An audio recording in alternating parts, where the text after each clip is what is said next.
अस्सलाम वालेकुम, कैसे हैं आप सब। मेरी वीडियोस अगर आपको अच्छी लगे तो प्लीज़ लाइक ज़रूर कीजिएगा, मेरे चैनल को सब्सक्राइब कीजिए और बेल आइकन को दबाना मत भूलिएगा ताकि आपको मेरी इन्फॉर्मेटिव वीडियोस जो है वो मिलती रहें। आज मेरी वीडियो का टॉपिक है डाइटिंग करते हुए, यानी वेट लूज़ करते हुए, सॉरी डाइटिंग नहीं, वेट लूज़ करते हुए कितना खाना चाहिए और कैसे खाना चाहिए कि आपकी हेल्थ भी सही रहे और आप वेट लूज़ भी कर सकें। मेरा ये मानना है कि आप जितना रिलैक्स होके करेंगे उतनी ही आपकी बॉडी तेज़ी से आपको पॉजिटिव रिज़ल्ट्स देती है। इसका जो साइंटिफिक रीज़न है वो ये है कि कॉर्टिसोल लेवल जब जो हमारी बॉडी के अंदर जो है वो से परेशानी के जो बद असरात होते हैं, एंजाइटी और डिप्रेशन के जो बद असरात होते हैं, उससे हमारी बॉडी को बचाते हैं। कॉर्टिसोल ज़िम्मेदार है हमारी बॉडी के अंदर कार्बोहाइड्रेट्स, फ़ैट्स और प्रोटीन्स को मैनेज करने के लिए, डेली मैनेज करती है वो कि किस तरह से बॉडी ने उसको यूटिलाइज़ करना है। ये उसका एक नॉर्मल फंक्शन है, इसके अलावा भी इसके बहुत सारे फंक्शंस हैं। लेकिन जब इंसान वेट लूज़ करते हुए बहुत ज़्यादा कैलोरीज़ को और ग्राम्स को सोचना शुरू कर देता है और दिन रात ये सोचना शुरू कर देता है कि मेरा वेट जो है वो किस तरीके से जो है वो कम होगा, और उस सोच के तहत वो बहुत कम खाना शुरू कर देता है। तो कम खाना भी सही नहीं है और ज़्यादा खाना भी सही नहीं है। बैलेंस खाइए, तरीके से खाइए और टेंशन फ्री खाइए। अगर आपसे कभी ज़्यादा खा लिया गया है तो परेशान मत होइए, एक बार गलत खा लेने से कुछ नहीं होता है। बस ध्यान रखिए कि आपने हाथों से मेजरमेंट कैसे करनी है। तो मैं आज इस वीडियो में आपको बिल्कुल रिलैक्स, जो बिल्कुल एक सुकून वाला तरीका है, जिसमें आपको ना टेंशन होगी, ना आपको किसी किस्म का डिप्रेशन होगा, ना आपको वहम आएंगे, क्योंकि वहम जो है वो बहुत गलत चीज़ है वेट लॉस के अंदर। तो आपने वहम नहीं करना है। आप जब कैलोरीज़ काउंट करना शुरू कर देते हैं, जब आप ग्राम्स को काउंट करना शुरू कर देते हैं, तो ऑटोमेटिकली आप एक नेगेटिव स्टेट में चले जाते हैं, आपका माइंड एक नेगेटिव स्टेट में चला जाता है, आपको वहम शुरू हो जाते हैं। आप जो है वो ये सोचने लगते हैं कि पता नहीं हमने कैलोरीज़ जो है वो ज़्यादा तो नहीं ले ली, कहीं हमारे ग्राम ज़्यादा तो नहीं हो गए। यानी अगर आपके पास वेइंग स्केल नहीं है तो ये सब पॉसिबल हो सकता है। तो मैं सारी पिक्चर्स के अंदर जो है वो डिटेल्स मैंने डाली हुई हैं, तो आप काइंडली, अगर आपको नहीं समझ में आया तो आप वीडियो को पॉज करके जिस चीज़ के भी बारे में आप पढ़ना चाहें तो वो आप पढ़ सकते हैं। तो सबसे पहले ये है कि आप रोटी तीनों टाइम खा सकते हैं, लेकिन तीनों टाइम आपकी रोटी का साइज़ जो है वो आपके हाथ के जितना हो। पिक्चर में मौजूद है कि हैंड साइज़ किस तरह से नापना है।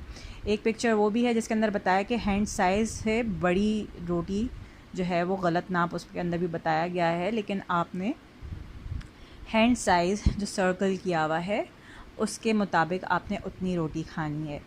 चिकन पाम साइज़, यानी आपकी जो हथेली है उसके अंदर जितना आपके गोश्त आ सकता है, जैसे मटन हो गया, बीफ हो गया, चिकन हो गया, आपका उस हथेली के, आपके पाम के अंदर जितना आ सकता है आपने सिर्फ उतना ही खाना है। अब वो एक बोटी आए बड़ी सी, या वो दो दरमियानी बोटियाँ आएँ, या वो 3 से 4 छोटी बोटियाँ आएँ, ठीक है। ये तरीका है चिकन को नापने का। फिर आप फ़ैट्स किस तरह से नापेंगे, आपका थंब का साइज़। अगर आपने चीज़ खानी है तो आपके थंब की जो ऊपरी पोर है उसके जितनी आप चीज़ खा सकते हैं और उतनी ही आप चिकनाई एक टाइम में खा सकते हैं। ये एक टाइम की आपको मेजरमेंट बता रही हूँ, ठीक है। तो पूरे दिन में आपने 3 टीस्पून से ज़्यादा चिकनाई नहीं लेनी है। आपका जो थंब है वो 1 टीस्पून ऑयल या घी के बराबर है। इसके अलावा मुट्ठी बनी हुई है, इतना आपने, जो आपके घर के अंदर अगर ड्राइड दाल बनी हुई है, जैसे रूखी दाल जिसे कहते हैं, खुश्क दाल जिसे कहते हैं, वो अगर आपको मुट्ठी नहीं समझ में आ रही है तो आप 4 टेबलस्पून डाल के ले लें। अगर आपके घर के अंदर सब्ज़ी पकी हुई है कोई, तो आप 4 टेबलस्पून पकी हुई सब्ज़ी ले लीजिए। लेकिन ये ध्यान रखना है आपने कि उसके अंदर मैक्सिमम आपने चिकनाई को हटा देना है, ठीक है। तो ये तो तरीका हो गया आपका मेजरमेंट का। फिर आता है हैंडफुल। हैंडफुल, आप जैसे भुने चने खा रहे हैं, कोई ऐसी चीज़ है जो आपका दिल कर रहा है तो आप हैंडफुल खा लीजिए। स्नैकिंग आपकी हैंडफुल होनी चाहिए, ठीक है। अगर आपने फल खाना है तो आपकी मुट्ठी के अंदर जितना भी फल आए, अगर वो उतने साइज़ का है जो मुट्ठी में आपके आराम से आ जाए, तो उतना बड़ा आपने फल खाना है, ठीक है। और अगर भुने चने खा रहे हैं तो उस जैसे तस्वीर के अंदर मेंशन किया हुआ है कि हैंडफुल क्या होता है, किस तरह से नापा जाता है, तो उस स्टाइल से आपके जितना फल का साइज़ होता है उतना वो खा लें। लेकिन कोशिश कीजिए अगर आप मीठा फल खा रहे हैं, जैसे आजकल मौसम में है, मैंगोज़ हैं और जो है बनाना है, मैंगोज़ पे किसी का हाथ नहीं रुकता है, तो कोशिश कीजिए आपकी हथेली के नाप का आम इतना आप खा लीजिए, ठीक है। और अगर आप आम के शौकीन हैं तो फिर दिन में सिर्फ एक खाइए। अगर आपने बड़ा आम खाना है तो फिर पूरे दिन आप फल नहीं खाइएगा, ताकि आपकी बॉडी को ज़्यादा फ्रक्टोज़ ना मिले, ठीक है। तो ये सारे तरीके हैं आपके फल सब्ज़ी खाने के। प्लेट भर के आप हर खाने के साथ सैलेड खा सकते हैं। अगर आपकी इन चीज़ों से जो ये रोटी और ये आपको सालन की जो क्वांटिटी बताई गई है, तो अगर आपका इससे पेट नहीं भरता है तो आप प्लेट भर के सैलेड का खा लीजिए। सैलेड खाने की कोई कैद नहीं है, ठीक है।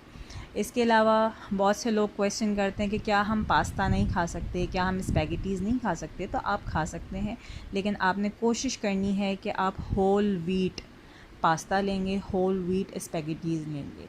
आप नॉर्मल जो पास्ता और स्पैगेटीज़ आते हैं वो वेट गेन करते हैं। अगर आपको इंसिडेंटली वो खाना पड़े तो आप क्वांटिटी को कम कर देंगे, ठीक है। लेकिन कोशिश करिए कि अपने लिए होल व्हीट पास्ता और होल व्हीट स्पैगेटीज़ बनाएं। तस्वीर के अंदर मेंशन किया हुआ है कि अगर वेजिटेबल्स से ज़्यादा भरे हुए पास्ता बने हुए हैं तो आपने जो है वो कितनी क्वांटिटी लेनी है, और अगर उसमें वेजिटेबल्स कम हैं और थोड़ा सा मीट ज़्यादा है और उसके अंदर पास्ता ज़्यादा नज़र आ रहा है तो उसकी कितनी क्वांटिटी लेनी है। इसी तरह स्पैगेटीज़ का भी लिखा हुआ है कि अगर वेजिटेबल से लोडेड हैं वो, तो उसका जो है वो एक छोटा सा बोल आप जो है भर के ले लेंगे, और अगर वो वेजिटेबल से लोडेड नहीं है, उसके अंदर बहुत कम जो है, तो आप 1 कप के बराबर उसको लेके खा सकते हैं। दही का यहाँ पे मैं आपको बता दूँ कि दही को मेंशन किया हुआ है कि 3 टाइम आप 3 टेबल स्पून या 2 टाइम आप 3 टेबल स्पून मलाई हटा के दही ले सकते हैं। मैं दूध की फ़ेवर में बिल्कुल नहीं हूँ, क्योंकि दूध बिल्कुल भी प्योर नहीं मिलता है, तो दूध के नाम पे ज़हर पीने की ज़रूरत नहीं है। अगर किसी के पास बिल्कुल प्योर मिल्क है और उसको पता है कि ये प्योर ही है, उसको अपनी आँखों पे यकीन है कि उसने अपनी आँखों से देखा है, और या उसके पास अपने कोई इस तरह से फार्म बना हुआ है कि वहीं से डायरेक्टली आता है, तो वो हार्डली 1 कप पी सकता है, इससे ज़्यादा नहीं, ठीक है। तो दही अगर एज स्नैक लेना है तो 5 टेबल स्पून किसी भी टाइम आप एज स्नैक ले सकते हैं। लेकिन अगर आपने मील्स में लेना है तो 3 टेबल स्पून से ज़्यादा आपने एक्सीड नहीं करना है, ठीक है। अपने आप को बिल्कुल टेंशन फ्री रखिए। अगर आपको मज़ीद कोई क्वेश्चन पूछना हो तो आप कमेंट्स में पूछ सकते हैं। आप मेरे ग्रुप में जो लोग मौजूद हैं आप वहाँ पे भी कमेंट करके मुझसे पूछ सकते हैं। बस ये ख़याल रखिए कि जितना अपने आप को रिलैक्स रख के करेंगे उतना ही आसान रहेगा। रोटी का साइज़ जो मैंने आपको बताया है वो पतली होनी चाहिए। ये नहीं है कि बड़ा सा पेड़ा लिया और उसको हल्का सा बेल के उसी साइज़ की बना के आपने उसको पका दिया, ऐसा नहीं करना। रोटी पतली हो और आपके हाथ के नाप की हो। खजूर डेली 2 लाजमी खाइए ताकि आपकी बॉडी हेल्थ भी अच्छी रहे, और हर फूड ग्रुप से खाइए। आप जो है वो चावल भी खाइए, रोटी भी खाइए, लेकिन बस आपने किस चीज़ का ख़याल रखना है, आपने चिकनाई का ख़याल रखना है, और आपने कार्बोहाइड्रेट्स की क्वांटिटी को एक्सीड नहीं करना है। प्रोसेस्ड फूड बिल्कुल नहीं लेना है। ब्रेड्स प्रोसेस्ड में आते हैं। अनाज को डायरेक्टली खाइए, ठीक है। जो अल्लाह ने फल बनाए हैं उसको डायरेक्टली खाइए, उसका फ़ाइबर लीजिए। जो सब्ज़ियां हैं उसको डायरेक्टली खाइए। जूसेस एक्सट्रैक्ट ना करिए, क्योंकि आप उसका फ्रक्टोज़ खींच लेते हैं और आप उसका फ़ाइबर फेंक देते हैं, तो ये बिल्कुल भी नहीं करना है। अगर आपका दिल कर रहा है कि जूस फॉर्म में लेना है तो आप उसकी स्मूदी बना लीजिए, आप उसको फल को डायरेक्ट ग्राइंड कर लीजिए ताकि उसका फ़ाइबर ज़ाया ना हो। तो अभी गर्मियां हैं तो जाहिर सी बात है ठंडी ठंडी जो है वो इस तरह के जूसेस वगैरह का पीने का दिल करता है, लेकिन आप प्लीज़ जूसेस ना एक्सट्रैक्ट करिए, आप स्मूदीज़ बना लीजिए। अगर आइसक्रीम खानी है तो इसी तरह उसको फ्रूट को जो है फ्रीज़ करके उसको ग्राइंड कर लीजिए और वो उस तरह से खा लीजिए। यानी रेसिपीज़ और इस तरह के आइडियाज़ आपके अपने ऊपर है कि आप किस तरह से क्रिएटिविटी अपनी दिखा सकते हैं, लेकिन कोशिश कीजिए बिल्कुल टेंशन फ्री होकर अपना वेट लूज़ करिए, ठीक है। बाकी इंशाल्लाह नेक्स्ट वीडियो के साथ फिर हाज़िर होंगी, तब तक के लिए अल्लाह हाफ़िज़।